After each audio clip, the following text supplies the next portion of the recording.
Welcome to Buddha at the Gas Pump. My name is Rick Archer. Buddha at the Gas Pump is an ongoing series of conversations with spiritually awakening people. I've done about 620 of them now, and if this is new to you and you'd like to check out previous ones, please go to batgap.com, BATGAP, and look under the past interviews menu. This program is made possible through the support of appreciative listeners and viewers. So if you appreciate it and would like to help support it, there's a PayPal button on every page of the website. And there's also a donations page, which explains a few other alternatives. My guest today is an old friend, Connie Zweig. Welcome, Connie. Hi, Rick. The reason I know Connie is that for quite a few years before I started BatGap, she and I participated in a local satsang, I guess you'd call it. It was just a sort of a gathering in somebody's living room where we talked for several hours every Wednesday night. And when Connie was home in California, she and her husband would join by speakerphone, and often they would visit Fairfield and come there in person. And it was during that period where I first had the idea to do BatGap. One of the guy in whose home we met really encouraged me. And at first I was conceiving of it as something I would do on the local radio station. And they weren't interested. But for several months, I was sort of like haranguing with them and trying to convince them it would be a good idea. And then we had a meeting one night there, one of those Wednesday night meetings. And I remember I was sitting by the windows. Connie was on the couch. And I started going on about the radio station. And Connie said, forget the radio station. He said, you're thinking too small. Get it out on the internet. Don't waste our time talking about this radio station. and I realized she was right. And Irene was saying the same thing. So that was a necessary kick in the pants, and one thing led to the next, and here we are. So, some 12 years later now, Connie has written yet another book, and I'm just going to read a quick bio of her here. She is a retired therapist, co-author of Meeting the Shadow and Romancing the Shadow, author of Meeting the Shadow of Spirituality, and a novel, A Moth to the Flame, the life of Sufi poet Rumi. Her new book is called The Inner Work of Age. I'm going to just show the book cover on the screen here. The Inner Work of Age, Shifting from Role to Soul. And it extends shadow work into late life and teaches aging as a spiritual practice.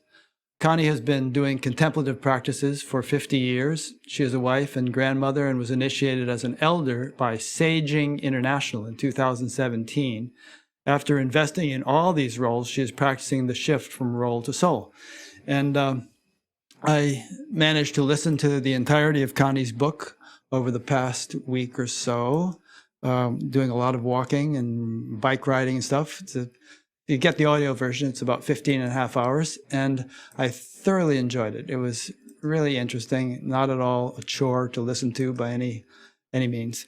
And Connie, about midway through your book, you had a little section where you described sort of major stages of your life that you had gone through.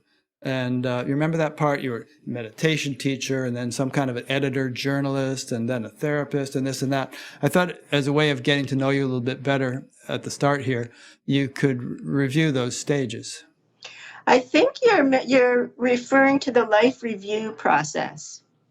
So in my chapter on the life review, which is one of the tools to become an elder, to actually harvest all the lessons we've learned from our lives, I discovered some very profound things about myself. And I'm not really a person who tends to look at the past very much.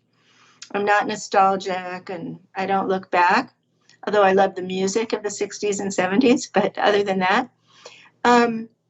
And so when I did this life review, one of the things I found was that I spent about a decade as a TM teacher, and then I spent another decade as a journalist and an editor at a publishing house, and then I spent 3 decades as a psychologist working in clinical practice.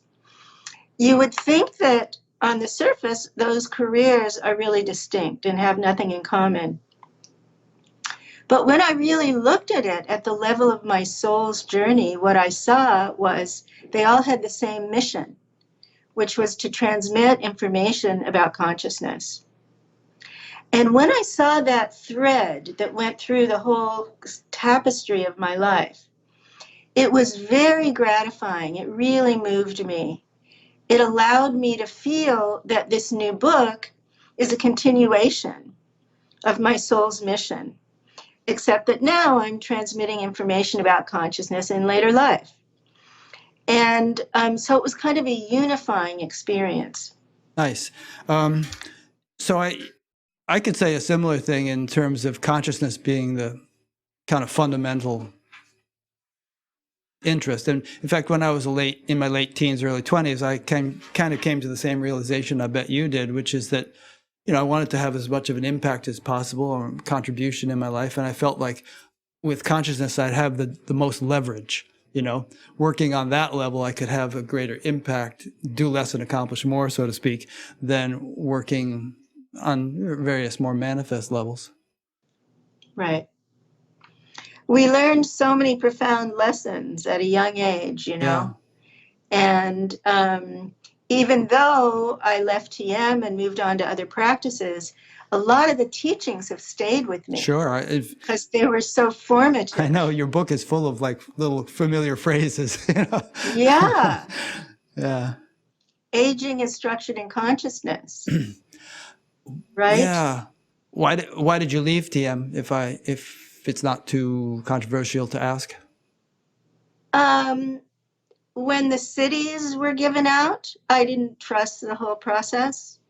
And then I saw people lying about their experiences, and I saw a lot of ego involvement, competition. Mm-hmm.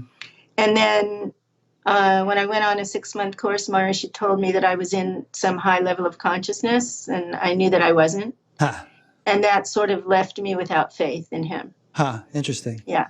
You were up on the mic asking a question or something, and he said you're in a high level? Huh. Yeah. Yeah. Well, he always used to use this catchphrase, the already, he called us governors of the age of enlightenment, and he would always say the already enlightened governors of the age of enlightenment, and people would kind of scratch their heads. But I now understand that in the context of the types of things Ramana Maharshi or Papaji or somebody might have said that, in reality, ultimately, fundamentally, you are already enlightened. You just don't know it. And he kind of left that part out. Yeah, that's the basic Advaita teaching, isn't it? Yeah. Yeah. But the missing piece is if we're not conscious of it, what good does it do us? Yeah, I mean, a sea slug is already enlightened on some level, but you got to be conscious of it. Right. One thing you brought up in your book a lot, or a certain section of it anyway, was that, you'd been sort of plagued or driven by this yearning feeling like, I got to get enlightened. Is it enlightenment or bust kind of a feeling? And I got the sense that has, and I saw that in our meetings, our Wednesday night satsangs also for years. I got the feeling that's kind of mellowed for you now. I didn't experience it as an angst or a got to. I experienced it as like a whisper that led to a restless feeling. Yeah. And I allowed that feeling to guide me all my life. I mean, I took it seriously. In one of my books, I called it the holy longing. It's the part of us that longs for transcendence. And so I actually believe that that's in every human soul. Again, some people are conscious of it and some are not. But for me, it's a kind of a precious, it's like a lure that has called to me. And so I haven't seen it as a problem. I haven't seen it as my ego. I've seen it as the evolutionary impulse within us. And so with that frame, I've allowed it to guide me. It's guided me to so many fantastic teachers and teachings and books and practices. And is it different now? I would say that I have less restlessness now in the level of consciousness I'm in. I have less restlessness now as an elder. And I have less restlessness because of where my husband is at, who has attained a very high level. Mm-hmm. And so I kind of feel like that was a blessing for me. Yeah. And a teacher, that restlessness. Yeah. It's interesting because, we hear stories about great saints and sages like the Buddha or Amma or, many of them who basically were just desperate for enlightenment. Buddha nearly fasted to death and did all these other things. And, Amma once I think she threw herself into the ocean because she didn't want to live if she weren't enlightened. And, there's a lot of other stories. In the Yoga Sutras, Patanjali says that the yogis who are driven by vehement intensity are the ones that are going to get enlightened the most quickly. So there's that.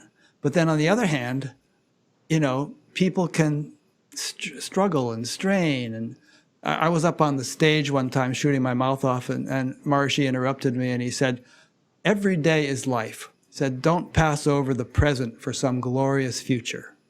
And so somehow those two things need to be balanced, where you're not, go ahead, elaborate on that. I made the point.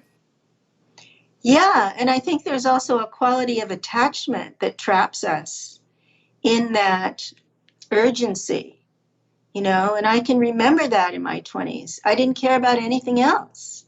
I didn't build a career. I didn't care about relationship. I didn't want to have kids. It was all I cared about. And I think that's true for a lot of people in the baby boomer generation. And many of us then left our practice, gave up, basically, became so spiritually disillusioned, heartbroken, that people gave up their practices and just got into sort of empire building. Yeah. Career and family and conventional life. And it didn't go that way for me. Yeah. So there is a kind of grasping that's paradoxical, because I think we have to want it in order to hear the guidance. But at the same time, if we want it too much, we can actually block it because our egos get engaged. And there's also, Ken Wilber made this beautiful point about spiritual bypass, which is his way of saying, when we prioritize spirituality, just what Maharishi said, when we prioritize only transcendence, then we bypass our emotional development, our cognitive development, our moral development, our artistic development.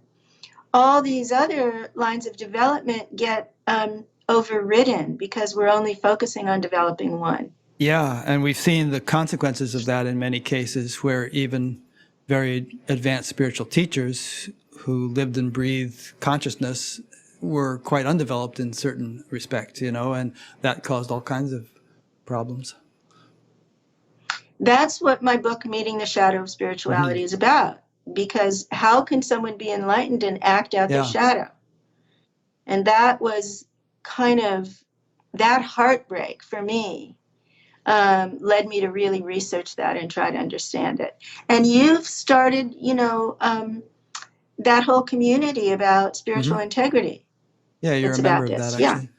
Yeah. Yeah. Well, I'm very reluctant to use the word enlightenment because it sort of has this static, superlative connotation. But if I were to use it, it would be, referring to Ken Wilber. I would reserve it for those who have developed very fully.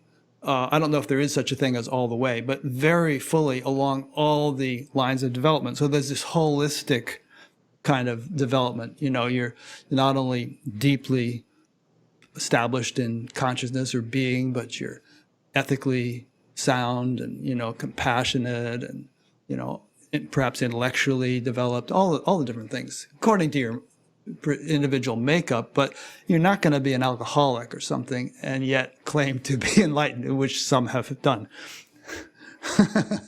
Right. Who was that Chogyam Tibetan Trungpa Rinpoche, Rinpoche famous? drank Yeah, himself to Chogyam death, died in his Trungpa. Yeah, 40s. Chogyam Trungpa. Yeah, Yeah. there you go. So, so this is a complicated topic and difficult, I think, to handle for people who hear the word enlightenment, and the word is like a Rorschach test. We just Yeah. project all over it, right? And we project according to our own wishes and fantasies, according to our own knowledge and information, according to our own experience. So it means totally different things to different people, according to our lineage. So there is no sort of monolithic environment in enlightenment that everyone agrees on. So Yeah. I didn't really use And that then word. and we won't spend too much longer on this topic because we want to talk about your book about aging. But, there is the phenomenon, which I'm sure you're aware of people sitting before a teacher who really seems to glow in the dark and has all kinds of charisma and eloquence and so on. And, the teacher it becomes evident that the teacher is misbehaving in certain ways, but the students lack self-confidence, and they've invested so much confidence in the teacher that they say, well, he seems off, but who am I to say? What do I know? How can I judge? And so they kind of go off the rails with him very often. And I say him because it's usually a him. Yeah, did you see that film about Osho Wild Wild Country? Rajneesh? Yeah, I watched that. What a powerful Yeah. film. So you can kind of see there how people really get entranced and even hypnotized by charismatic teachers. And you can witness the whole thing unfold in that film as he gets more and more as he degenerates, really. And, so my position is we need to develop psychologically, emotionally, as well as spiritually. We need to bring our shadow awareness, our self-awareness, our blind spots into awareness as we do our spiritual practices and hang out with spiritual teachers. Otherwise, it's really risky. Yeah. And segueing into the whole aging discussion, they have something in India called the ashramas, and you can elaborate on this, but it's different stages of life. And it's traditionally thought that, the timing when you're going to really get focused on spirituality is at the last stage of your life. But there have been a number of teachers, Indian teachers, who have refuted that and said that spiritual development should be something you do at every stage, and maybe you do other things in addition to spiritual development at some of the earlier stages, and maybe you're only focused on spiritual development at the end, but the spiritual development should be the foundation and a significant focus at every stage of the game, because if you wait until the last stage, it may be too late for you. The mystical stream of every tradition teaches that late life, the purpose and meaning of late life is spiritual practice. If the traditions are monastic or if they're householder, I think changes the message about whether you do that all of your life. So, in India, that traditional teaching, which I don't think is too current over there anymore, was that first we're students, brahmacharya, then we're householders, we form a family, then we're grandparents, and we kind of begin to relinquish our possessions and live more simply. And then we're sannyas, we are renunciates, and perhaps we leave everything and wander. And so that was the traditional framework, which doesn't really translate into the West unless we look at some Christian monastic traditions, people who enter the monastery later in life and do contemplative prayer and other practices. In Judaism, it doesn't really fit because there's no kind of monastic stream. And a lot of mystical Jews like Hasids are doing practice all their lives, although men only. So each tradition has its own kind of adaptation to this teaching. And I do think, as I said, that there's this risk of starting young, which is that we don't develop in other ways. If we prioritize it too much, we don't develop in other ways. And Maharishi tried to make a householder practice, but you and I saw how many people were not doing it that way. They weren't meditating 20 minutes a day and living their lives. Right. Well, he had a monastic group too called Purusha, and I was on that for 15 years or so. And yeah. So that wasn't actually, It was held as the ideal. Yes, though, it Rick. was. And I felt very guilty about leaving it because I felt like I'm compromising. I'm not going for the highest as I always have. But I just felt like my time here has finished. I got to move on. And I'd known Irene for 12 years. And, we've been sort of, my usual line was, well, I love you. And if I ever wanted to get married, I'd marry you. But I'm a monk. I'm going to stay a monk all my life. It was this schizophrenic kind of struggle. Yes, right. And there are those parts of us. So this is my framework on that. So at some time in our lives, we're living out one part of our personality, right? Because we all have these multiple parts, these pluralistic personalities or psychologies. And we live out these different parts at different stages in the lifespan. So you were living out this monk part, and the married man at that point was in the shadow. It was your unlived life. But when that desire started to shift to be with Irene and live like a householder, then the monk part went into the shadow. And not entirely, because you do your practices, but the same thing happened to me. I was like living this myth of Athena, the Greek goddess Athena, who never bonds with men. She's independent, she's born of her father's head, and she's a warrior. And I lived every single aspect of her story. And then I met Neil. And so Athena, who had given me a successful life, that story became a shadow figure, because every time Neil tried to get close to me, I'd smash him. And when I started to realize that it was a part of me, a shadow part, that was kind of sabotaging the intimacy, I discovered how to work with it and bond with a man and have a very different life, a married life. But so if we don't have that understanding, it's hard to make these transitions. It's really difficult to make them. And that can lead me to the book. Is that okay? It is, but I want to make one more comment before we go on. And that is that, and you can perhaps get into this more as we talk about the book, but I still don't want to leave people with the impression that spirituality can wait. I learned to meditate when I was 18, and by that time I had dropped out of high school and gotten arrested a couple of times and done a lot of drugs and, really kind of messed up my life. And it had been a difficult life anyway with alcoholic father and all that business. But I wish I had, I don't live like wishing I had done this or that. I just, but speaking hypothetically, it would have been nice to have learned TM or learned meditate when I was a kid, and therefore been a better student and not done the drugs and all that stuff. So I think spirituality has its place. A meditative practice, for instance, has its place throughout life. It just needs to be integrated and balanced, just like exercise or relationships or good food or anything else. It's a good component of a healthy life that can be practiced from start to finish, really, in proper proportions. Yeah, I totally agree with you.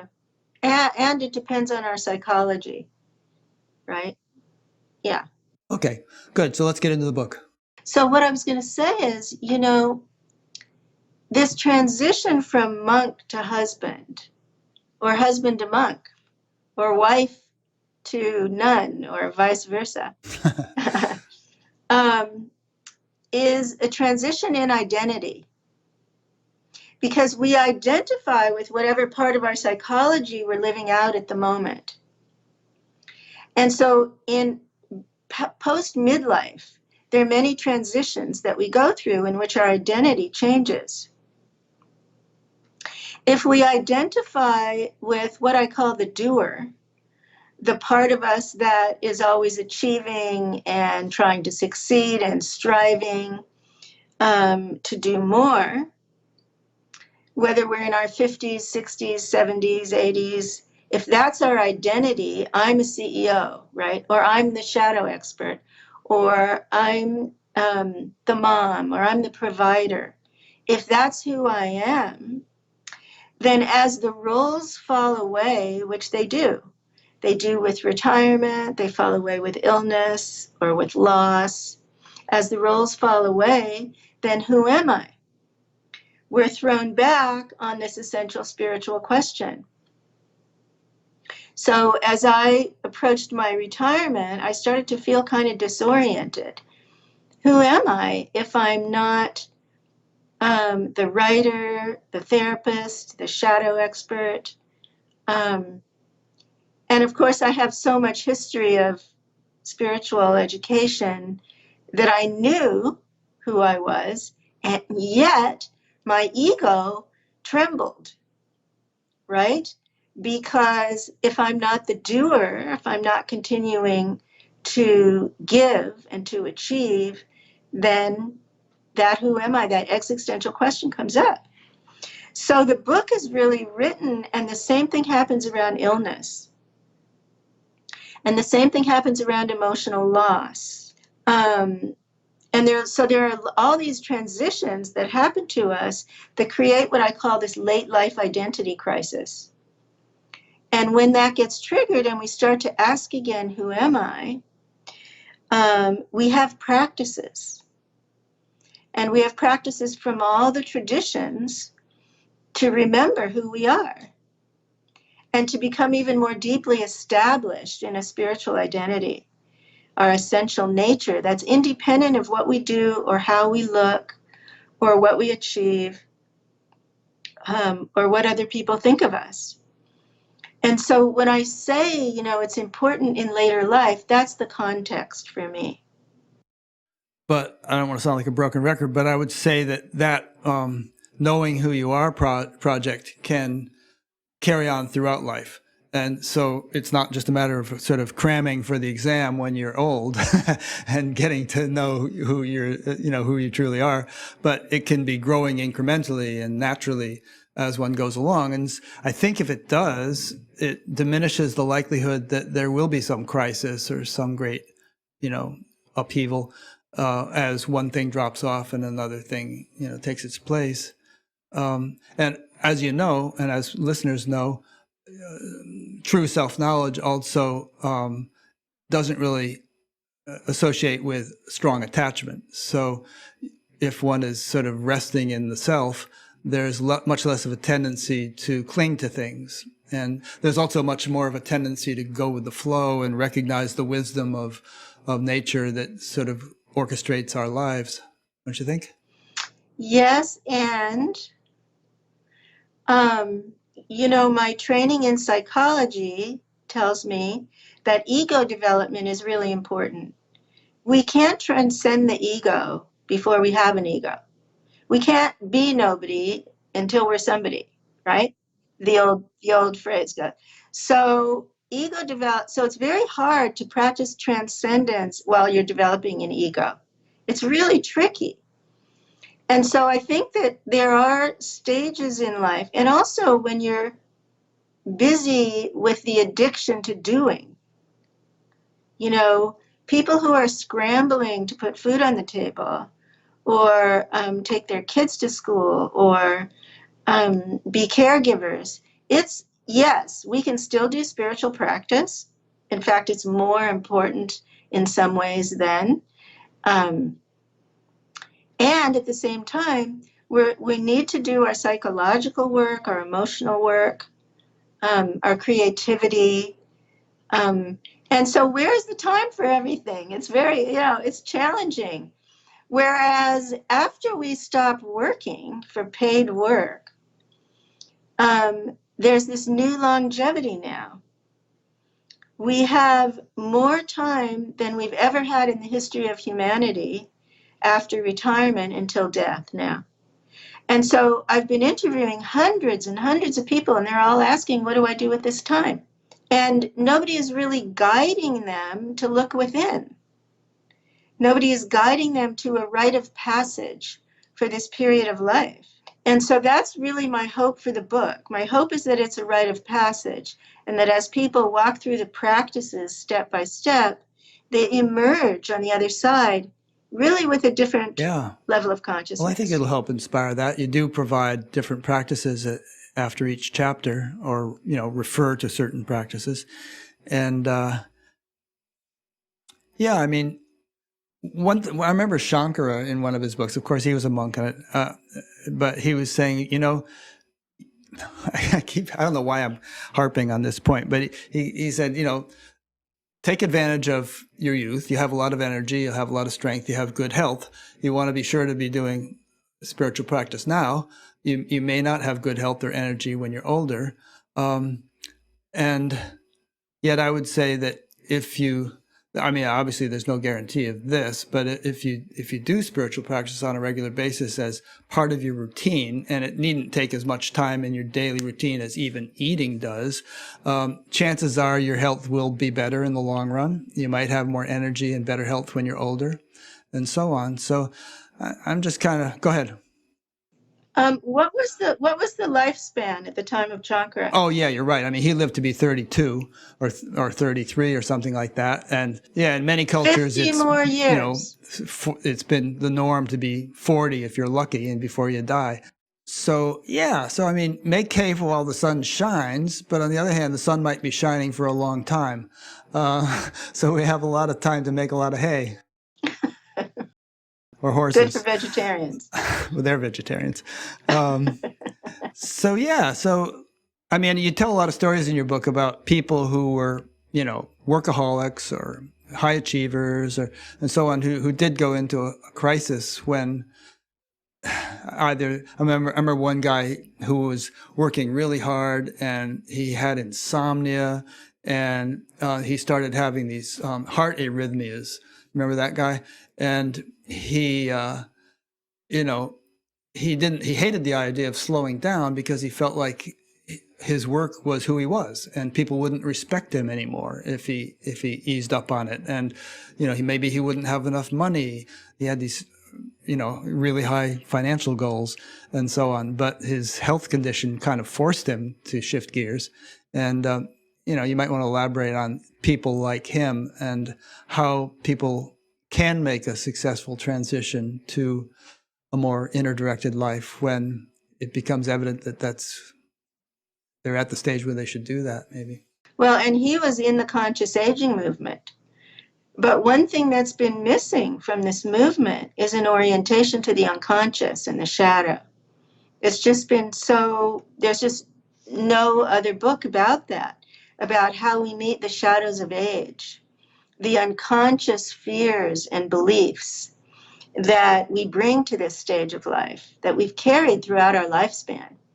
And one of the reasons I wrote the book is when I found this research out of Yale University, a psychologist named Becca Levy, who spent her whole career studying internalized ageism and how we unconsciously internalize young is good, old is bad.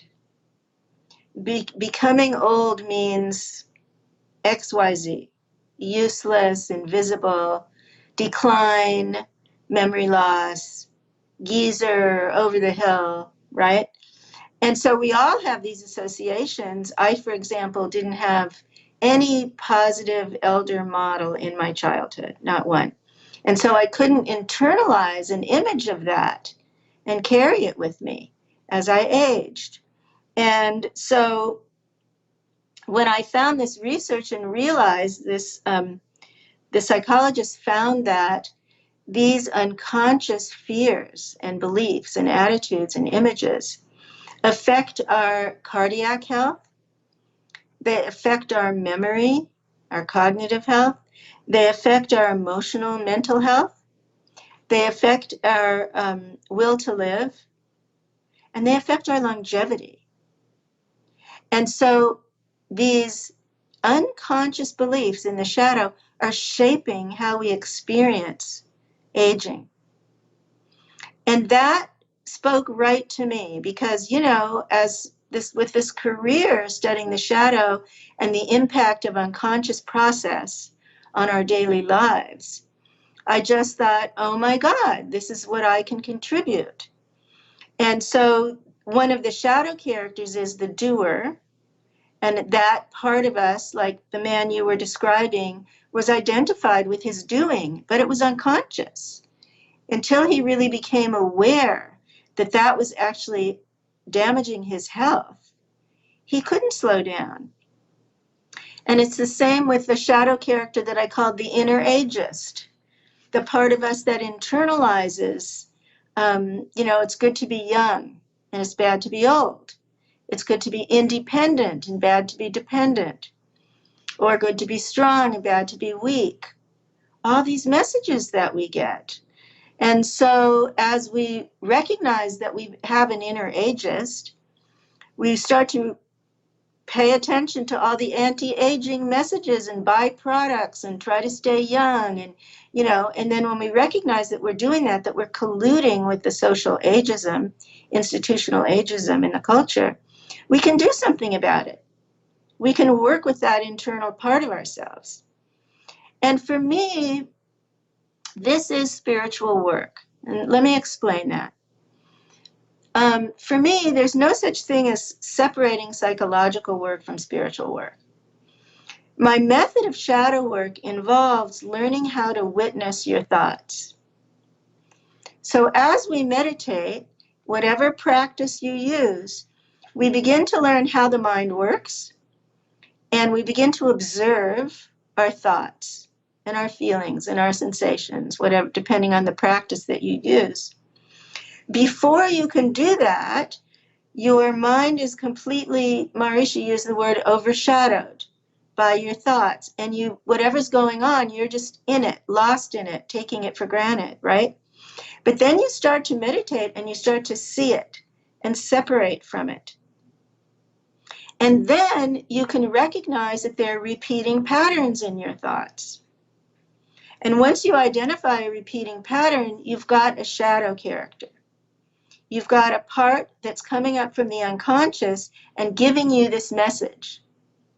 It could be the message that, you're no longer attractive, or you're no longer doing enough, or you should be doing that instead, or you need more time alone, or you need less time alone, or, all these internal messages, some of them contradictory, we need to learn to witness.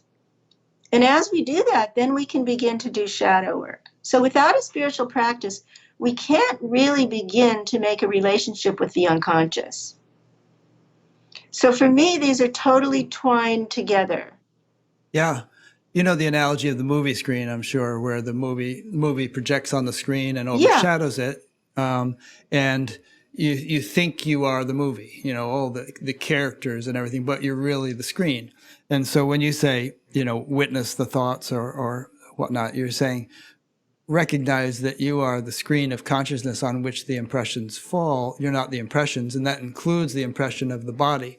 We think usually I am this body, but, we can reach a stage of experience where our primary identification is as consciousness.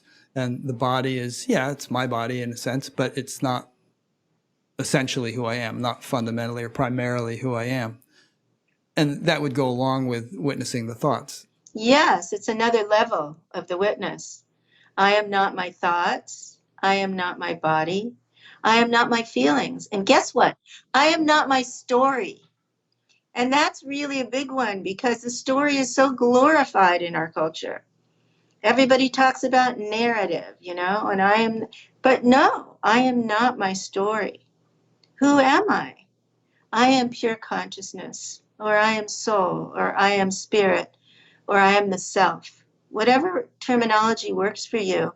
And so the practices in the book help to turn your attention each day from who you thought you were to who you really are. You told a story in the book about how when we were in that satsang group, you were saying something and people kept saying, that's just a concept. And then you'd say something else and somebody else would say, that's just a concept. And this happened 3 or 4 times. And finally you had this breakthrough where you realized that, and the reason I remember that story is that what we were just saying about, knowing who you really are and you're not the body and you're not the thoughts, that's not a concept. That's not something you can conceptualize your way into. It's really an experience, or it isn't. But it really has to be experientially grounded. That was John. I don't remember his last name in the satsang. That was John. And no matter what I said, he kept saying, that's a concept. That's a concept. And then my mind stopped. The world stopped, like Castaneda. Stopped the world. And what happened was the contents of consciousness spilled out on the floor.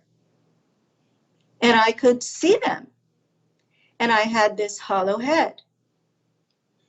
And my eyes were open, and I had had that experience in meditation, but not in waking state. And so ever since then, I've had a very different relationship to my mind. And that's one of the reasons when I wrote this book, I didn't write this book from my mind, Rick. It really came through. It was a very different experience than the other books. And that's one of the reasons that the book is not about beliefs. Because beliefs are more mind stuff. Your beliefs, my beliefs, his beliefs, the Pope's beliefs. Beliefs, concepts. And so I don't want people to feel that I'm telling them what to believe. I'm actually hoping to move people beyond belief. The book doesn't give one the impression that you're trying to get anybody to believe anything. You give them plenty of perspectives to choose from, and you take them all lightly. And, you make it clear that we're talking about a deep experiential thing. Because, beliefs are just not the foundation of anything. They're just mind stuff, as you say. Right. Yeah. Right. As it went, this is a bit of an abrupt segue, but as I was listening to the book, I was thinking about death, which you talk about in the book, and I was thinking about attachment to the body, and an analogy occurred to me. See what you think of it. If your doctor said, well, looks like you have about a year to live, that would evoke a certain reaction, emotional and whatnot. If your car mechanic said, well, your car has seen better days, you're probably going to have to get a new one in about a year, that would evoke a different reaction, much different for most people than your doctor's comment. And yet, in a way, there's something very similar about both of those predictions, because they both refer to a vehicle. The body is a vehicle, your car is a vehicle. And, in both cases, in my opinion, talk about beliefs, you're going to get a new vehicle. And yet, obviously, we are naturally more attached to our body than we are to our car. If someone said, okay, I'm going to hit something with a hammer, it can either be your body or your car, I would say, go for the car. So what do you think about the notion of, actually being at a stage of experience where you regard, you're so well grounded in being or in the self that you truly do regard the body as a vehicle, and you don't see its demise as being your demise. And perhaps if you believe in reincarnation, you perhaps just see it as, something which, is no more tragic really than buying a new car.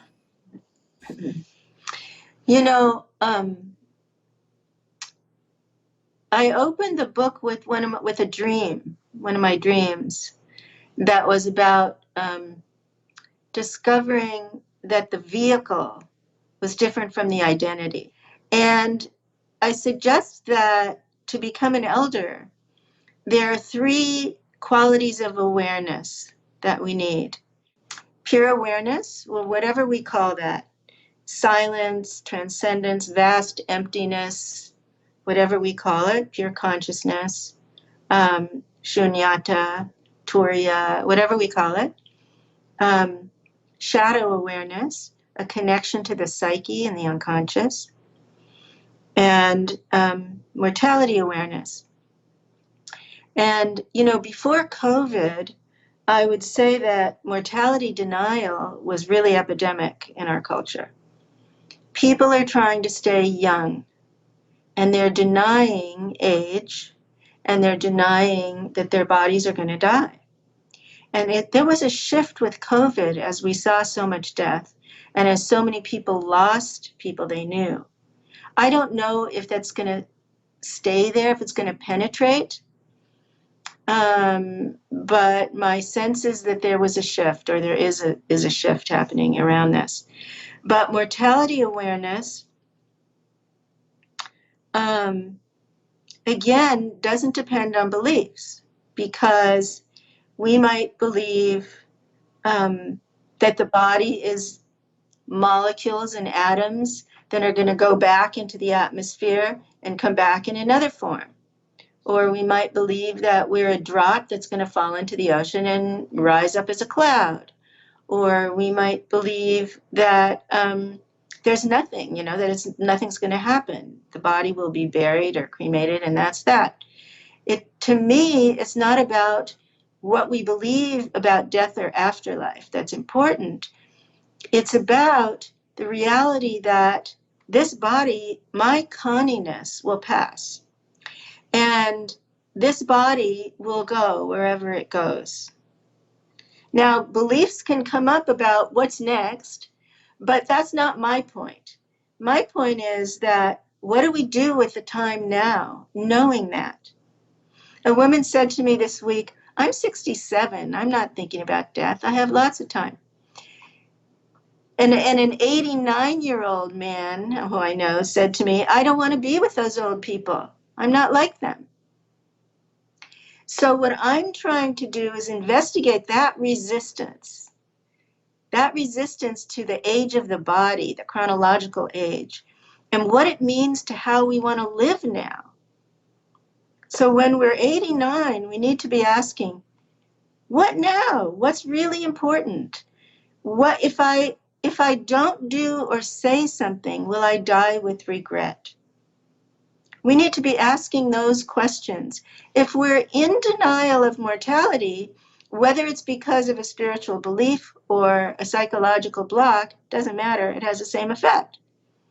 We won't actually have the alchemical impact on our lives now of recognizing, I need to give forgiveness to that person, or I need to be forgiven by that person, or I need to take up this spiritual practice now, or whatever it is, or I'm going to learn to play that instrument that I always wanted to play. A friend of mine said, you might know him, he said, he's 73 and he's written all these books to support himself, and he said, I've got to get to that novel now.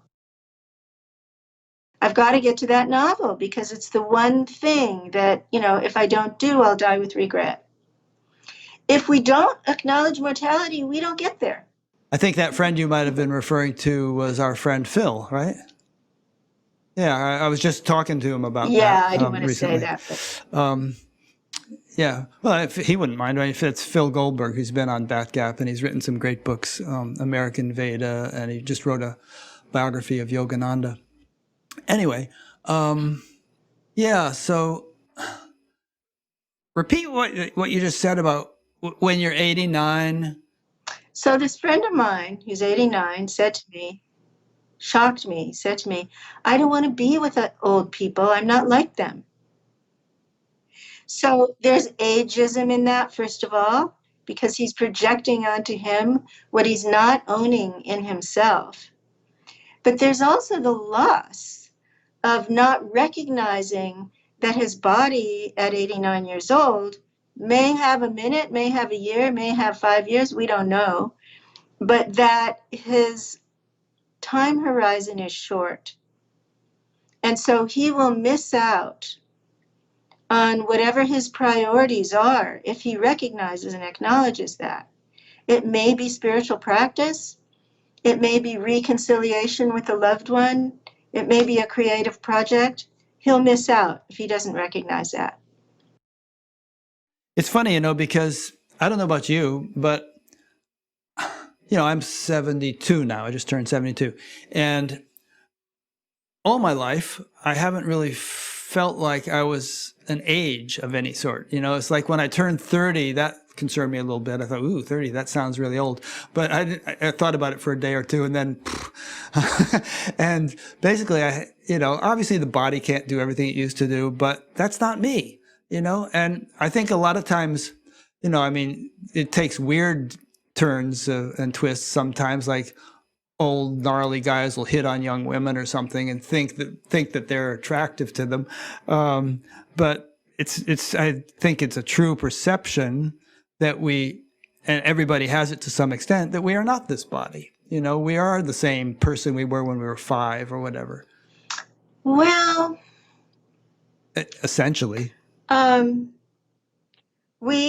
we are not our age. I am not. I have 72 years of life experience, but who I am is not 72. Who I am is timeless. But that's not what we're talking about here. It is what we're talking about in terms of shifting from role to soul, shifting our identity from our doing to our spiritual nature. It is what we're talking about. But it's not what we're talking about in the context of mortality awareness and the end of this lifetime and the end of this body, right? So this body at 72 years has a lot less time than it had at 32 years. We don't know how long. It could be 30 years, and it could be 2 years. We don't know. But what does that mean? How can I allow that awareness to really penetrate and change me? So for me, when I really got this deeply, it meant leaving my private practice, beginning to research aging, beginning to deepen my spiritual practice, moving. We downsized our house. I like to say we downsized our egos because we had this huge house in the mountains and we moved to an apartment by the water. So, but that for me is metaphorical because it's about letting go. It's not just physical, the move. We let go of our possessions. We let go of our furniture, our stuff. We let go. So there are these transitions that don't happen if we deny our mortality. So it's like we don't open an invitation. That's what it's like. We don't open an invitation to a new stage of life. And we can't become an elder. We can't move from heroic ego, or let's say hero, to elder without this inner work.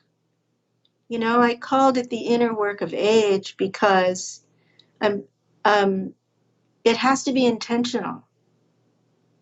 It actually requires our attention and our intention to take some steps to make this internal shift in awareness. And the listeners in Bat Gap know what I mean when I say this shift, this internal shift, is independent of circumstances. So some people, will continue to work, but they can make this internal shift from role to soul, or to whatever we want to call it, right? In the aging world, it's called gerotranscendence. It's moving beyond ego. So you can make that shift and still be very active in the world. There's a group called Elders Action Network, and these elders are activists in social justice causes and racism and all kinds of reform, but they're doing their inner work along with it. And I think that's different from when we were activists in the 60s, at least for me, it's different. When I was in Berkeley at the late 60s. I didn't have the self-awareness that I have now. And we can bring that to whatever we do. I can bring it to my grandparenting and give my kids this model of a thriving elder with a new book. My 10-year-old grandson is so excited about the new book. So he gets to internalize a picture of someone who's really thriving in her 70s. So all of these different aspects are kind of a part of the big picture. Yeah. Remember, Amma often says that we should live like a bird perched on a branch that could break at any time. And, meaning that we should be aware of our mortality. And, your next breath may be your last, even if you're young. And obviously it gets more and more possible as you get older. When you're in that 89-year-old guy, it's, a lot is going to die a lot sooner, chances are, than a 39-year-old. But I don't think it's morbid or psychologically unhealthy, and you can tell me because you're the psychologist, to have this kind of attitude at any age. Like they always say, teenagers think they're immortal, and they behave as though they were doing all these crazy, risky things. And then as we get a little older, we get a little bit more realistic. But, a lot of people, they don't act realistically in terms of their mortality, and they do live, as if death isn't going to grab them at some point. Yeah, and if we live as if we'll never die, then we don't truly live. And also, if we eat, drink, and be merry because tomorrow we may die, there's that saying, then I don't think we're really living either, because eating, drinking, and being merry is not necessarily the most ideal preparation for anything, much less death. Yeah, the answer is not hedonism or nihilism. There used to be a beer ad, which these two guys are out on a boat, and they're drinking beer, and one guy says, "Well, you only go around once in this life, so grab all the gusto you can get." Yeah. So, let's talk about completing unfinished spiritual business. Yes, please. Let's do. Because this is the place to do that, and most of my interviews don't go there. And I've never seen this really discussed anywhere else. Everybody talks about completing emotional unfinished business, but what about spiritual? So part of what I mean by that is, what are your beliefs now in your 60s, 70s, 80s, 90s? What are your most cherished values? What is your priority now? And can you have the experience that you are not those beliefs? That there is something more to you than those beliefs? Is there a way that you've been a fundamentalist in your thinking in some way?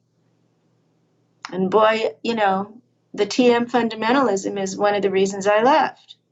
But we can be fundamentalist about anything, about veganism, right? About Islam, about anything.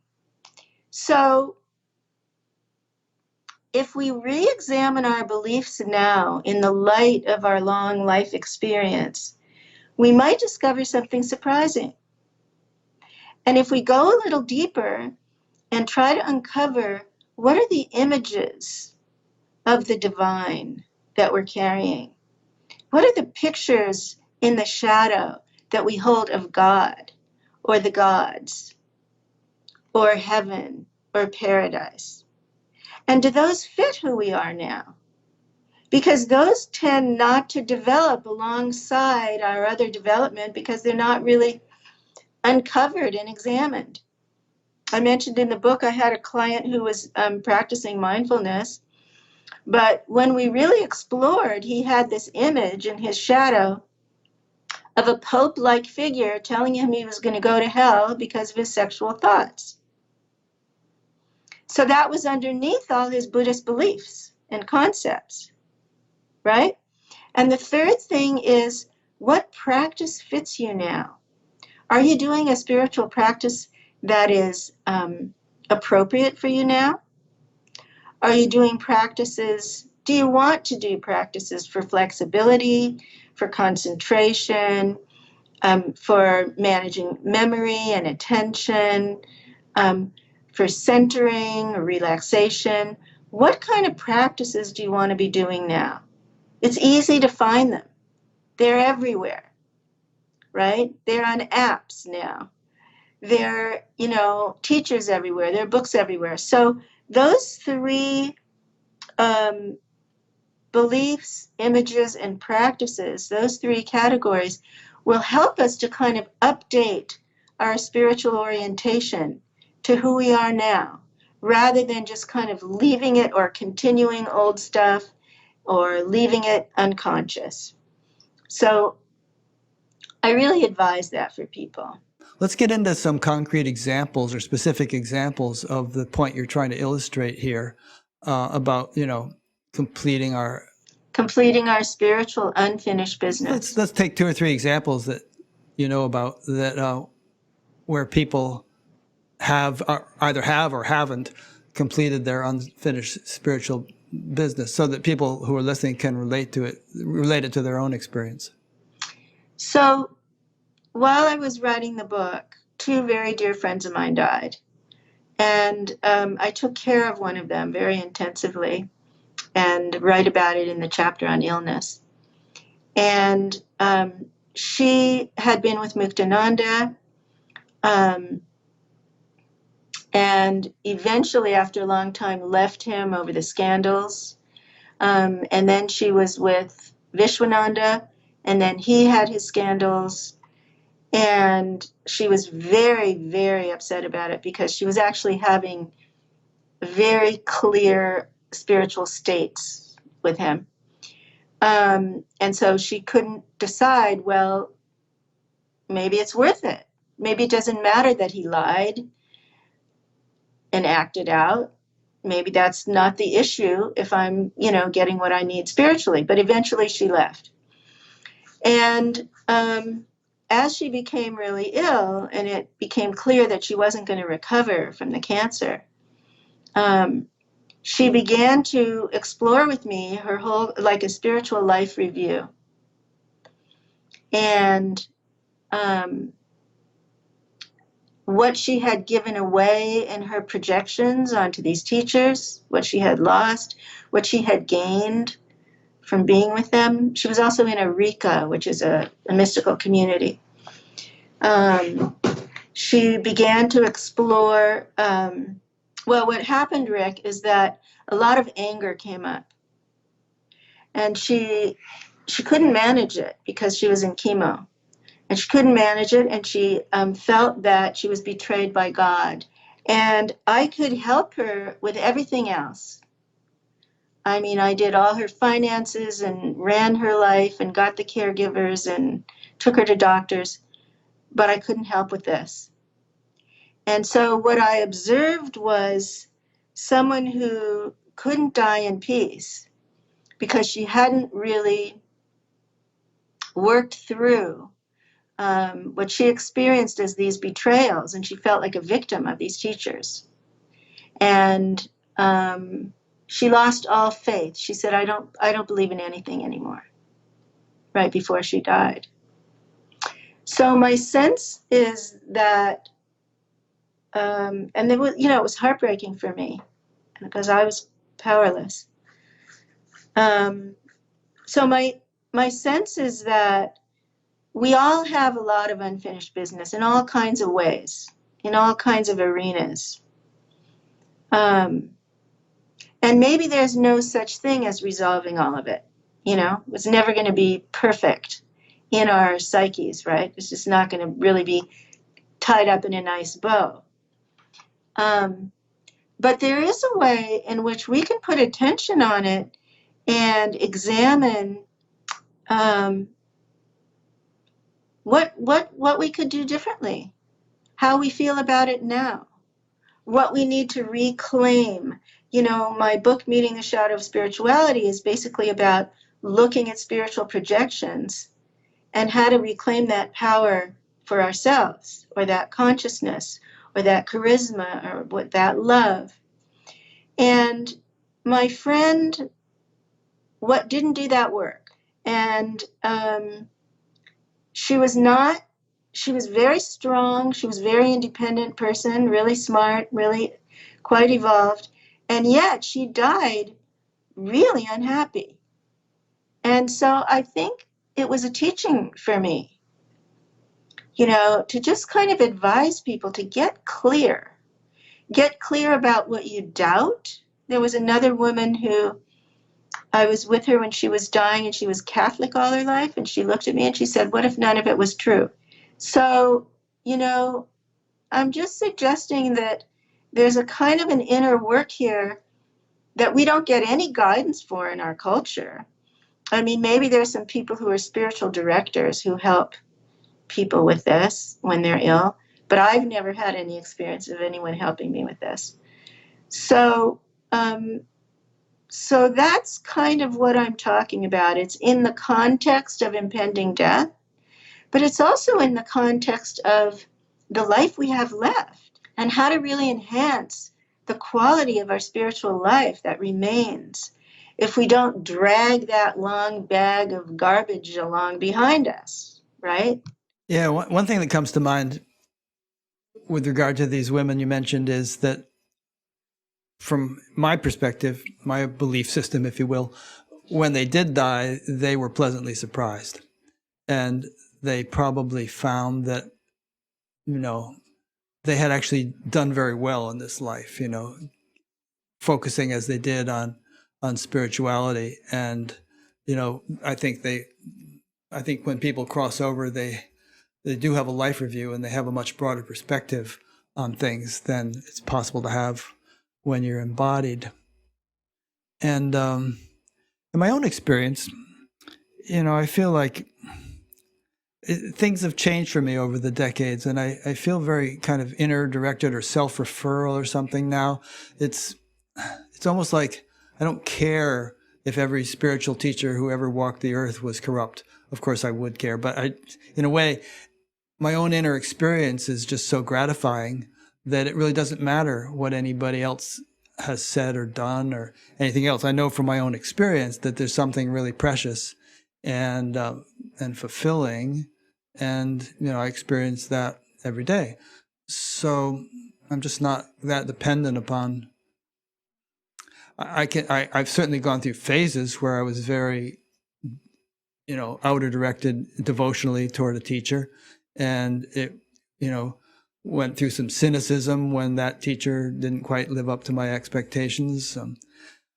But now I just feel kind of grateful for everything that's happened in life, because I once said to my mother, I said, "Mom, don't ever worry about the way you raised me. If you feel you might have made mistakes or anything, because I'm happy with the way I kind of turned out." And that was like when I was in my 20s, I said that.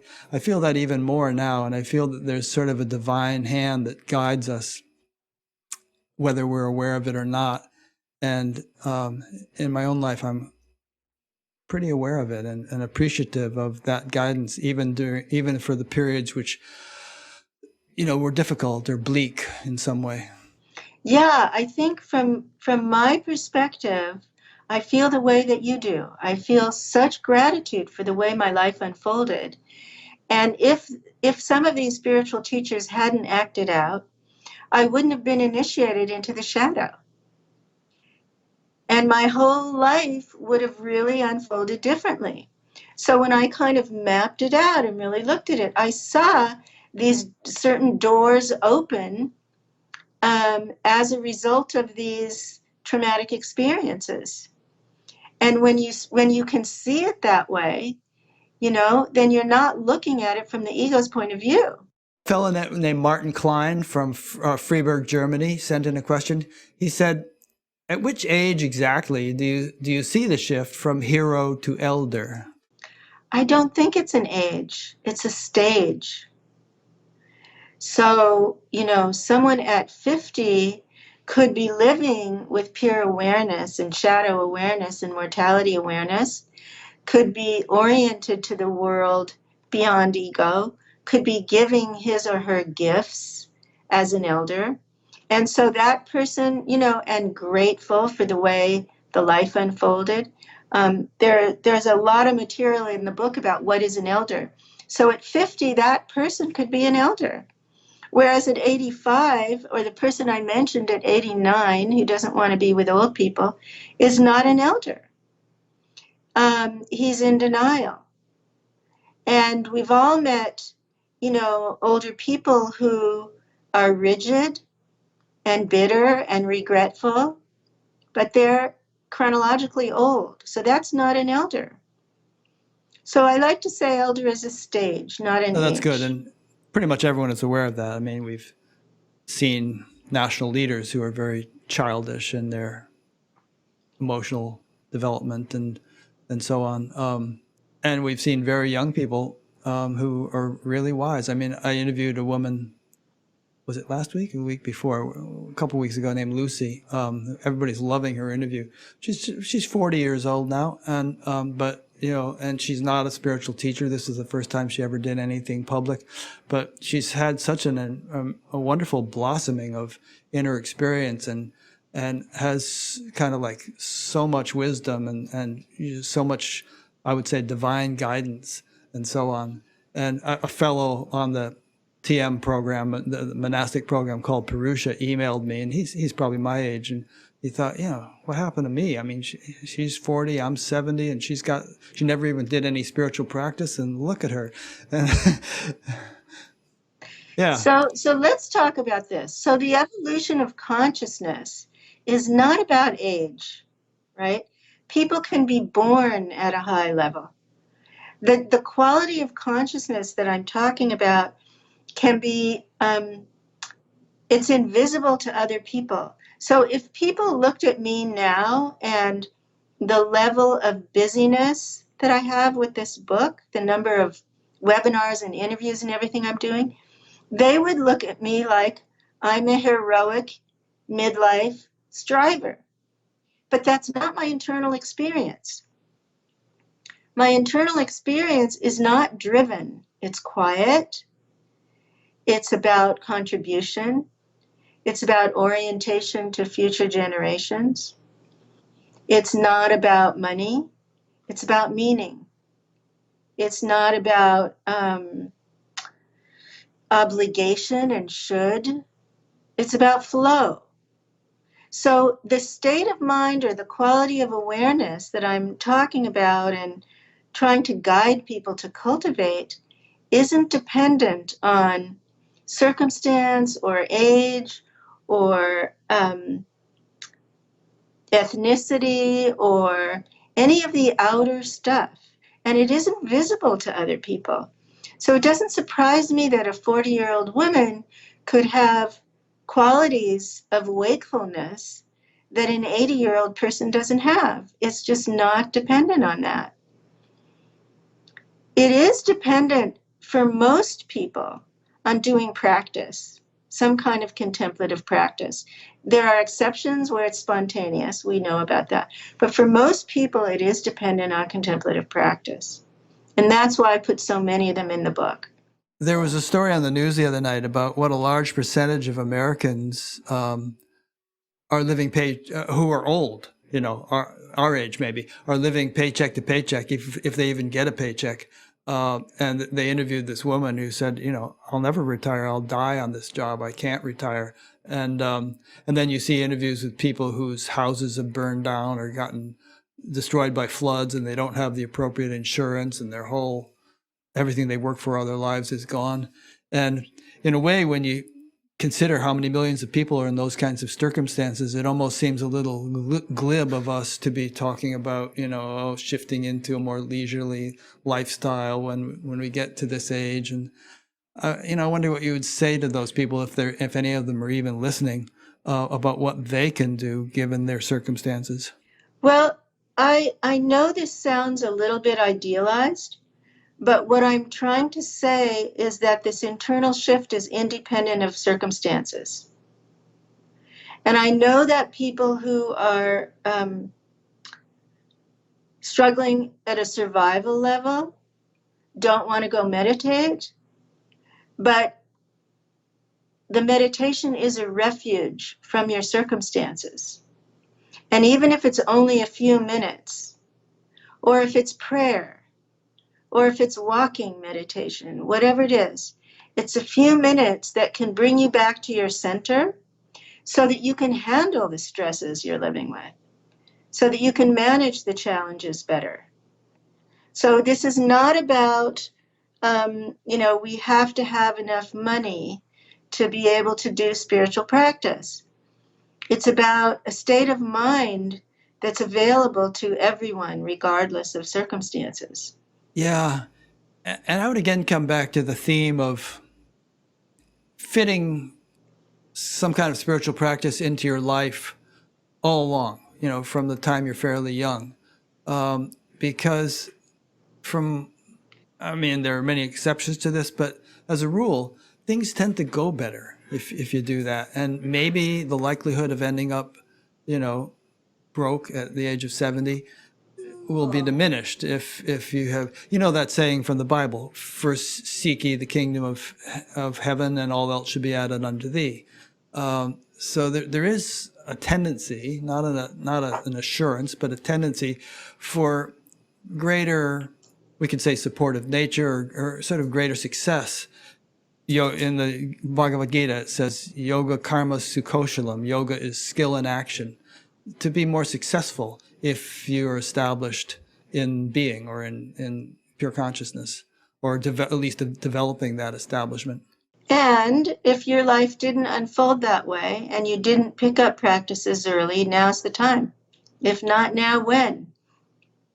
You know what you were saying a few minutes ago about unfinished spiritual business? I may not be phrasing it the way you did, but how about in your own case? Do you feel like there's anything, if you were to die tomorrow, would you feel like any regrets, or you missed something, you should have done something you didn't do, or you're not finished, anything like that? I don't feel a lot of regret. I have this sense of possibility for more spiritual development for myself because of the man I live with. I just live with this really high guy. And so I see every day what that's like. But I also don't sort of engage my ego about competing or envying or any of that. And at the same time, it's aspirational for me. So I'm experiencing something with this book that I didn't experience with my other books. Romancing the Shadow, I was in my 40s. So now I'm in my 70s. And because of social media, I'm in a constant dialogue with my readers. And every single day I'm getting appreciation and gratitude from people. And that's been so fulfilling for me. So in some ways, I'm completing my ego's story. That's how I look at it. The book has a chapter on life completion. And what that means very different things to different people. And I feel like I'm completing the ego story with this book. That there's a way that I'm being received, or my teaching is being received that I've never experienced before. And the training that I had to become an elder was so precious. And the practice of doing the life review gave me this profound gratitude for how everything happened. So I'm feeling I'm not complete today, but I can feel the movement there, Rick. I don't feel tugged by regret. I don't feel pulled to the past. I do feel, because I'm very connected to the collective in a profound way, I do feel the disturbance in the force. And, there's a lot of psychosis out there now, a lot of disturbed people and doing, and a lot of paranoia. And that's very disturbing and sad for me. And I was trained by Al Gore years ago as a climate reality leader. And so for me, that's the number one crisis right now, climate and voting. And my connection to those two things, I'm as active as I can be. And I'm really sad that that's what's going to be left to my grandkids, those two issues. So, I feel more incomplete in relation to the collective issues than my own. Well, those aren't going to resolve in your lifetime. Um, but a couple comments on what you just said. I mean, in my own experience, and I'm really not just making this up as like I'm hanging on beliefs, but I just feel it so viscerally and so intuitively that life is such a continuum, and it far exceeds the lifespan of this body, and that whether this body dies tomorrow or 30 years from now, it's not obviously in my hands, but I really trust in the sort of divine wisdom of things, the divine orchestration, and I fully feel that I'll continue. What was that song from Titanic? My heart will carry on, or something like that. And there's, I've interviewed so many people and read so many books and so on about near-death experiences, and I just kind of like feel like the life is a continuum that just goes on and on and on. I'm sure you've talked to our friend Harry Alto about that, and who's been on Batgap 3 times, and we've had some interesting discussions. But I guess the reason it's worth just dwelling on this is that, although we don't want to make too much of a fuss about beliefs, it seems to me that if a person has the orientation that I've just described versus the orientation that, this is me, and when this dies, that's the end of me, it seems to me that would have that would make a big difference in how they viewed their life and what they felt about death, and it would be a very different orientation, don't you think? Yeah, it is a different orientation. I mean, we have a psychologist stepson who's a scientist, and there's only the material world for him. That's all there is. And I look at it as a level of consciousness. That is a stage of development where there is nothing beyond the material world. That's a stage, and many people go through that stage. Some people get stuck there.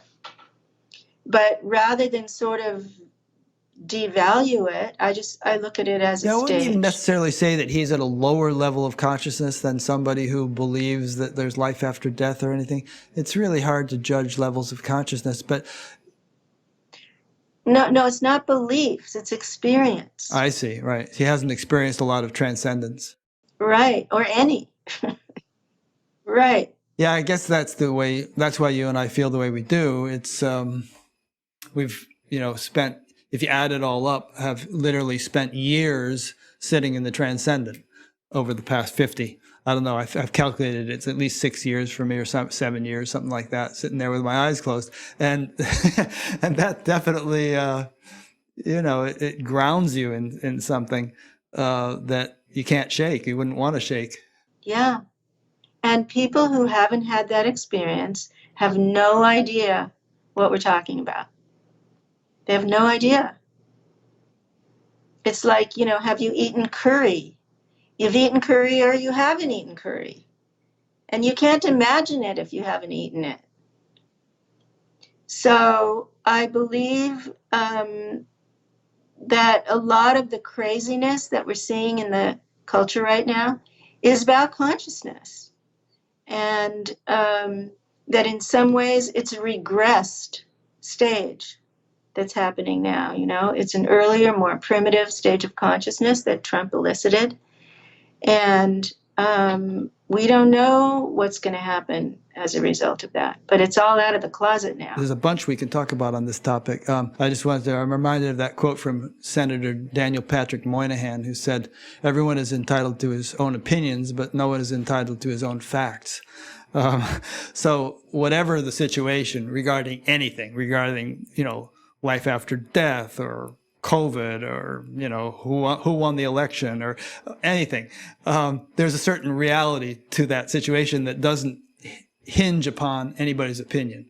And it seems to me that spiritual aspirants should want to kind of align themselves with the reality of any situation. And what I see, and this kind of will perhaps get us into this new topic you just raised, is that there's a tendency in society at large and also in the spiritual community to divorce oneself from facts. You know, I mean, who was it? Kayleigh McEnany or one of those people. I remember she was talking to Chuck Todd or something, and she said, well, these are alternative facts. And he said, what? Alternative facts? What are those? So, in fact, if anybody's listening, there's going to be an interesting webinar in 2 days with the Association for Spiritual Integrity on the importance of discernment on the spiritual path. And if you miss it, it'll be up there permanently. You can go there and find the link. But I really feel like discernment or discrimination or being able to separate, you know, truth from untruth is critical on the spiritual path, particularly because the finest levels of realization actually involve discerning self from non-self at a very subtle level. And if you can't even do that at a gross level, what hope have you of being able to do it at a very, very subtle level? Yeah, it's a path of yoga. It is. Discrimination, right? It's a main path of yoga in India. And if our minds are just jumbled and full of noise, we can't discriminate the truth from the non-truth or the relative from the absolute. I mean, we can't discriminate if our minds are full of paranoid feelings or, you know, misinformation or... Yeah. So there's no discrimination. And you and I are left. both aware of the cult phenomenon. We were just talking about Wild Wild Country, and we've witnessed various cults. And as you know, the way it works with cults is you don't just sort of snap into cult mentality overnight. It's incremental. It progresses stage by stage by stage, and you don't snap out of it overnight either. And, you know, you're talking about how there's this sort of craziness in society right now. I think that somehow or other people have, perhaps because of social media, you've probably also watched The Social Dilemma, you know, that documentary. People have somehow slid into this alternate universe of seeing things. And it would be nice if somebody could wave a magic wand and everybody would come back to their senses, but I don't know how it's going to happen. It's going to take a while. Well, I think it's also related to what you were describing as the lack of a social safety net. So there are people in desperate circumstances now in the healthcare system and food and housing and, you know, terrible lack of security. And I think that enrages people. And it makes them hate the government. It makes them project the shadow onto groups like immigrants who, you know, they believe are stealing their resources. So there's a lot of shadow projection going on now, and other making, enemy making, you know, with all the communities. And, you know, for me, I'm just trying to kind of transmit something for every generation. It's not just for baby boomers, but it's something for all generations about how we can cultivate self-awareness and how we can use these years we've been given really well to do inner work, to be contemplative, and how we can make this internal shift in identity from role to soul, and that as that happens, we can give back to the common good. So we can contribute a different quality of gift when we have that awareness. And so I'm kind of trying to make that my focus right now. I can't fix the gridlock in Congress. You know, I can't fix the fires in California, and I can't, you know, I can't fix the ageism that's in the healthcare system or the media, but I am trying to transmit my life's learning about the shadow and spirituality, which is what as we talked about, what I've always tried to do for this time, for this cultural moment. Yeah. I mean, none of us can fix those big things, but, you know, I mean, we can all make a contribution, and if enough of us do, maybe some of those things will change. big changes have happened before rather abruptly, like the Soviet Union collapsing or the Berlin Wall falling or, Yeah. Various other things like that. Yeah. And, perhaps a tipping point is reached in collective consciousness through enough people sort of doing something that we don't see the shift coming, but when it comes, it's quite abrupt. Jane Fonda, who's 82 or 83, just launched a new organization with Bill McKibben, the founder of 350.org, called The Third Act, for elders who want to be involved in the climate crisis.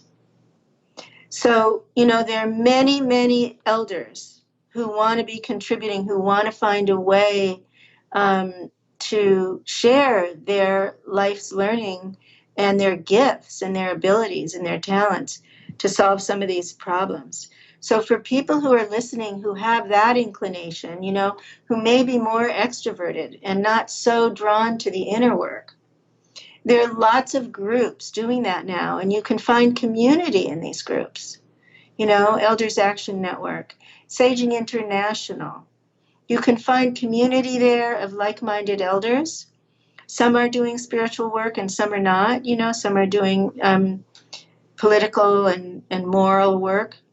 But I think that that's a really important thing to add onto our spiritual perspective. ConnieZweig.com. What's on my website right now are all the workshops because I'm teaching a lot, and they're all online. Teaching workshops related to this topic of aging. Yeah. So let's dwell a little bit more on this topic of what's going on in society. Like you mentioned that voting and climate were your main two issues on a larger scale, and as we know that in a lot of states, efforts are being made to make it more difficult to vote, and the people who make those efforts are also inclined to doubt that climate change is a problem, and are also less inclined to get a COVID vaccine. Consequently, death rates are quite high in such states. It's an interesting phenomenon. Perhaps the death rate is compensating for the voter suppression. I'm not sure. But it's level of consciousness. So if everything hinges, okay, this is a good question. If everything hinges on level of consciousness, if that's the ultimate fulcrum, through which society moves or laws are made and so on, the obvious question is, well, what can we do to improve the level of consciousness? And, I think you and I have been thinking that for 50 years and have been doing what we can. But also there's a theme that's come out in this interview that the way we are educated and the values that society holds and the advertising that we're bombarded with all the time really does not prepare one for any stage of life properly. It is often it often sends us distracting signals as to what's valuable, but it certainly doesn't prepare us for the end of life, because we're it's been drummed into us for a long, long time that we shouldn't get old. What was that ad I sent you the other day where it said we can't avoid getting old, but we can avoid looking old, or something like that? Which of course is absurd, because we can only postpone looking old slightly. Well, I'm rambling a bit, but I just want to say one more thing. If I look at a picture of Mother Teresa, or this friend I had in Fairfield who lived into her 90s, they had such beauty in their faces, even though they were all wrinkly, that they didn't look old to me. They looked wise. When I think old, I think, handicapped in some way, or compromised in their ability to radiate and enjoy life. But these women, and many other people we can think of, Nelson Mandela and others, they just didn't look old. They looked like they glowed with life, and their very appearance inspired people. So when you think old and you think crouched or crippled or handicapped or debilitated. That's your inner ageist. Now, some people's bodies will go that way, but more and more, our health span is catching up to our lifespan. And many people are older adults now who are not declining and who are doing fabulous things.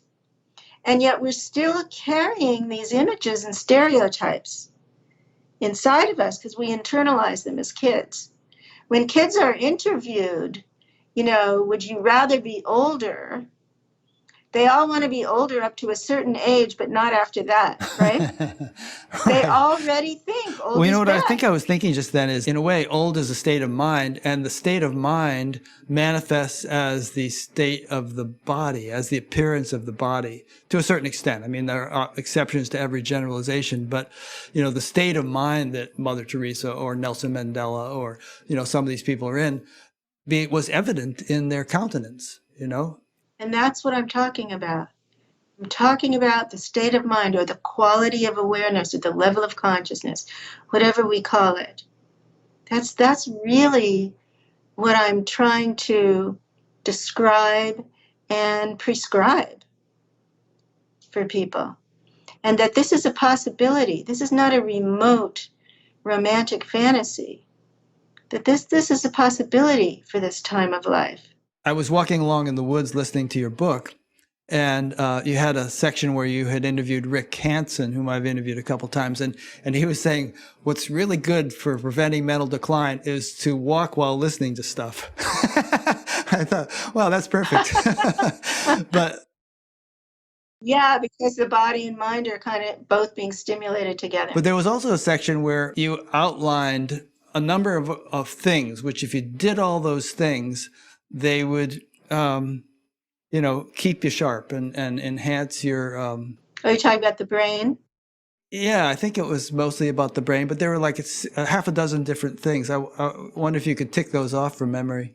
So I read this book, The End of Alzheimer's by Dale Bredesen, Bredsen, and it blew my mind because he was the first doctor who was able to reverse memory loss through lifestyle only.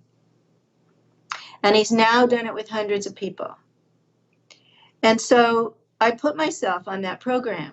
And there were some differences. He has women taking hormones, and I didn't do that. There were some differences. And there were other supplements that I take that he didn't include.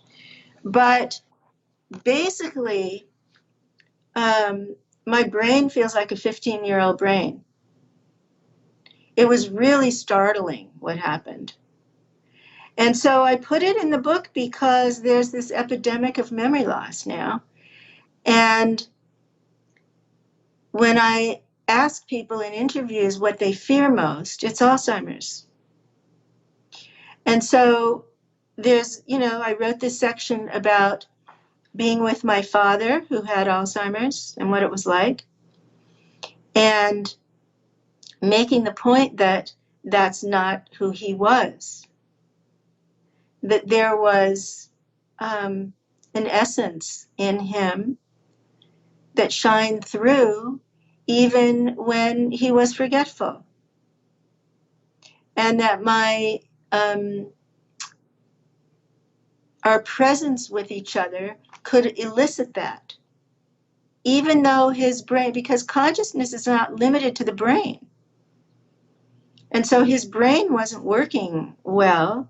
He wasn't at the point of not recognizing me. He died before that happened.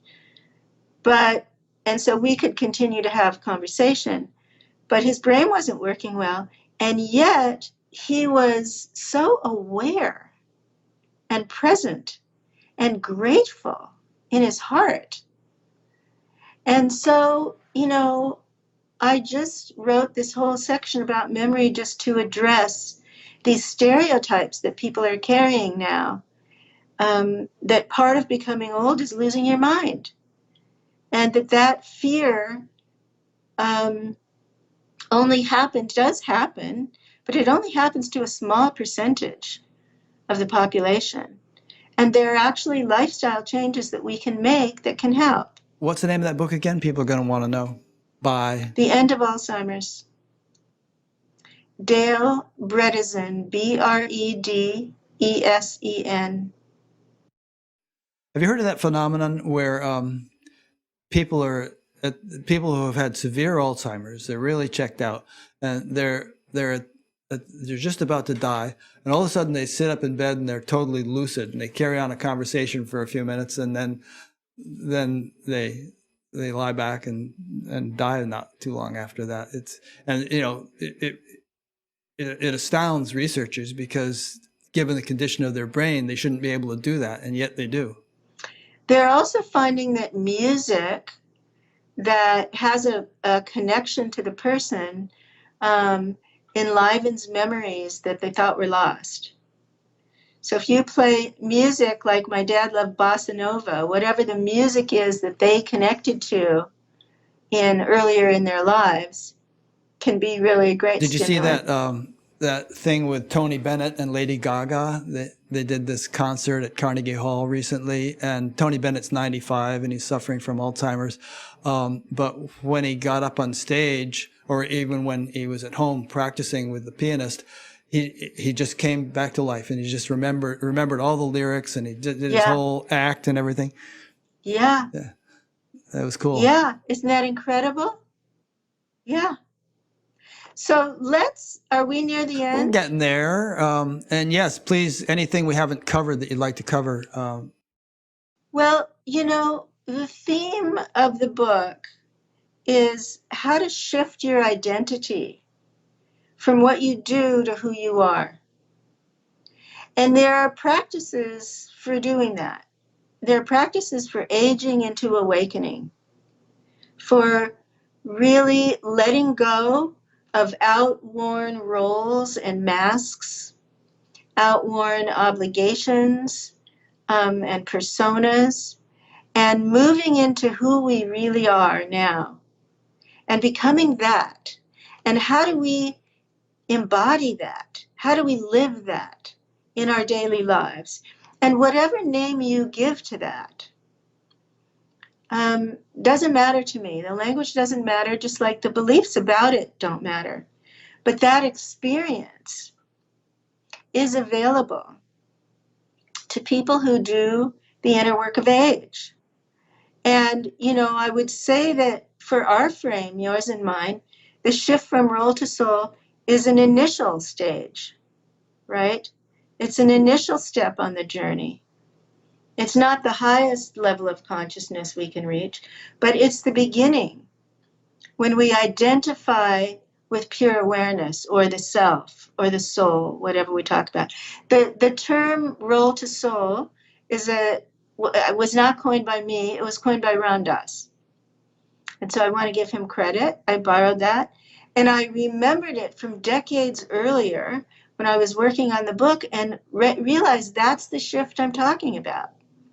And so I borrowed it from him. And that's what people seem to be intuitively recognizing in the book. Oh my God, that's what I want. I want to shift from my doing to my being, from my roles or my masks to who I really am. And there's a part of us that intuitively knows that's not who we are, that intuitively has always known, being a mother is not all of who I am. Being a provider or a CEO or a writer, that's not all of who I am. And I have to let go of that now. So who am I? And how do I discover that? And whether you feel resonant with a lineage like Vedanta or Sufism or Judaism or Christianity, you can find these practices in your lineage. And if you don't feel that, you can explore things like Bat Gap and find practices that fit who you are now and age into awakening. Good.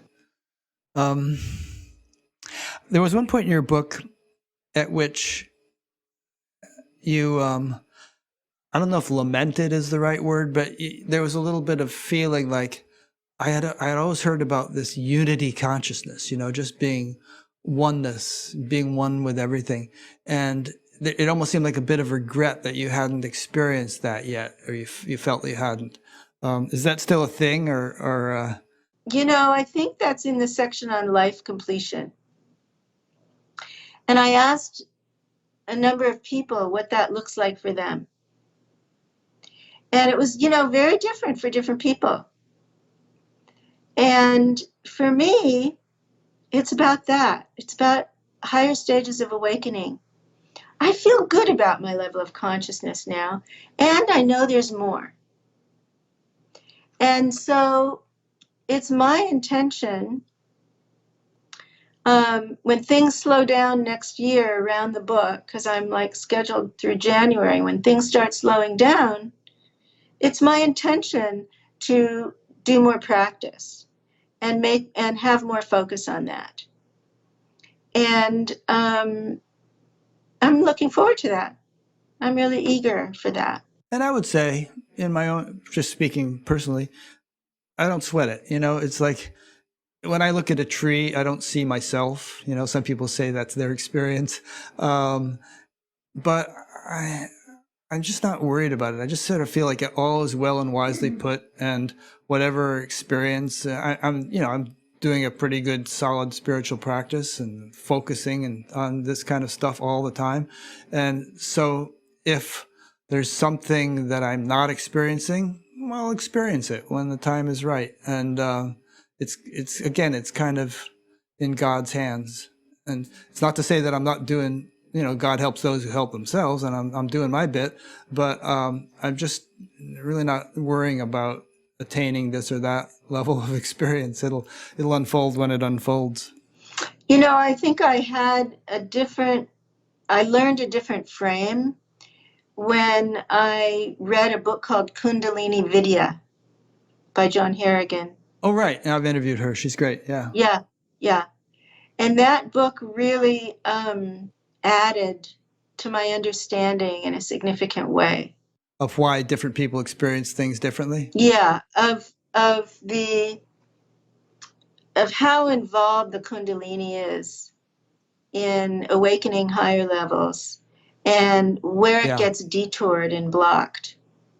And I don't know that she's teaching anymore, so I'm not here recommending people go to her. She's not. I don't think she's accepting people at her center in Tennessee, but she has been a bit more active lately. I've seen her pop up on YouTube.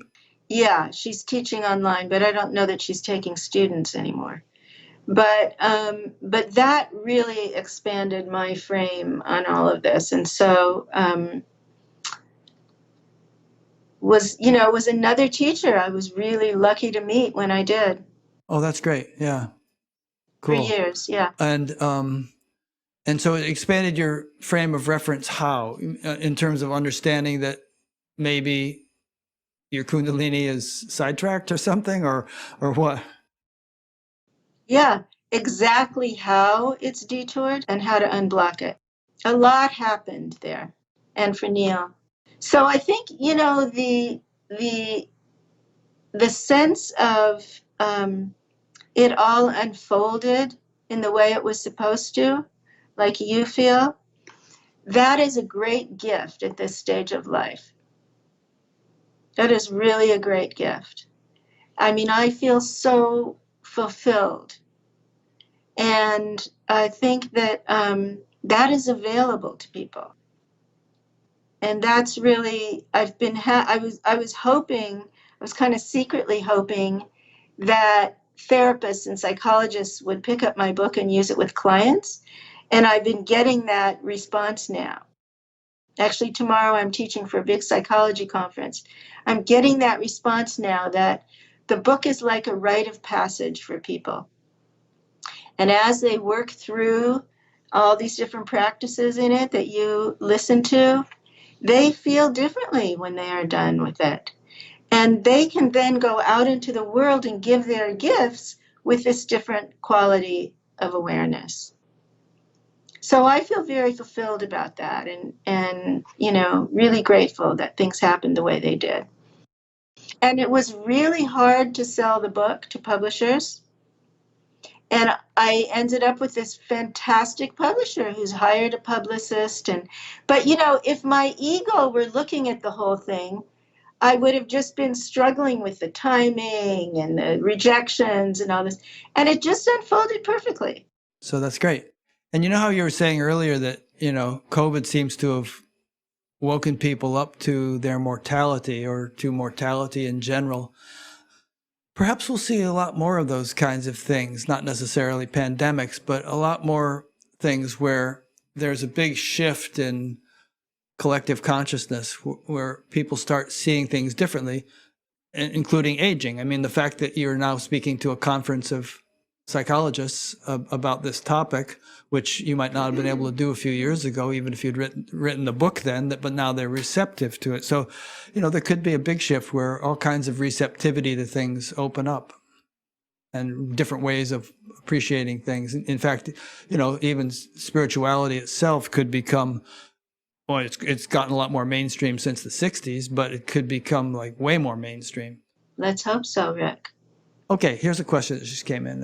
It's a little late in the game, but I'd like to include them. So this is from someone named Gabriela Shazaf in Israel, wondering, what is your definition of need?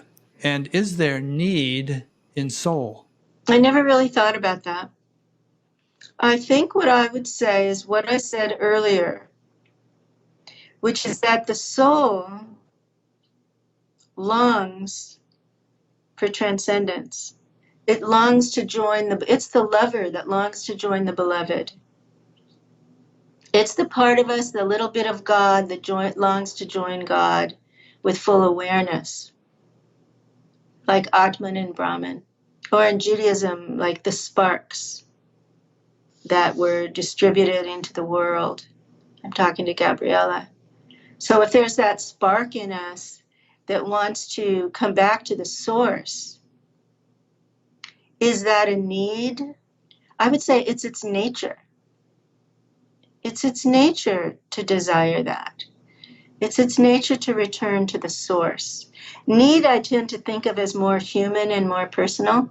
This is the part of us that wants to move beyond those personal needs to something greater. That's a good answer. Couldn't have answered it better myself. So thanks. So we're about the 2-hour point. Is there anything else that, we really should have talked about that we didn't? Thank you so much for listening to the whole book. Oh, I loved it. And I'm so glad to reconnect with you. My listeners can reach me on my website. My email is conniezweig@gmail.com.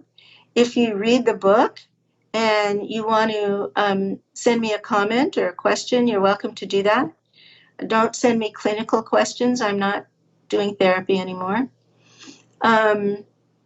And listen to Bat Gap. It's fabulous. And since you've announced your email address, I will put it on your page on Bat Gap if you want me to. And if at any point you want me to take it off, I'll do that. But because somebody might be driving while they listen to this and they say, what was that email address? I forget it. So I'll put it up there as well as a link to your book, your books, and to your website. And maybe one day we'll get the illustrious, elusive Neil on the show. Yeah, I can't get him out of the closet.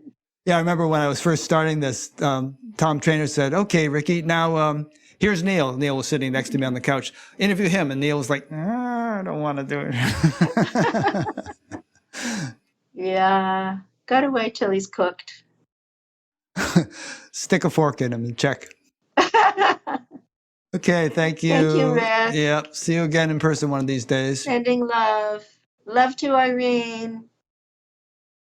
And thank you and love to all the people who have been listening or watching this. And as always, we'll have another one next week. Next week, I'll be interviewing Rhonda Byrne, who wrote The Secret and now The Greatest Secret. She's written a new book called The Greatest Secret.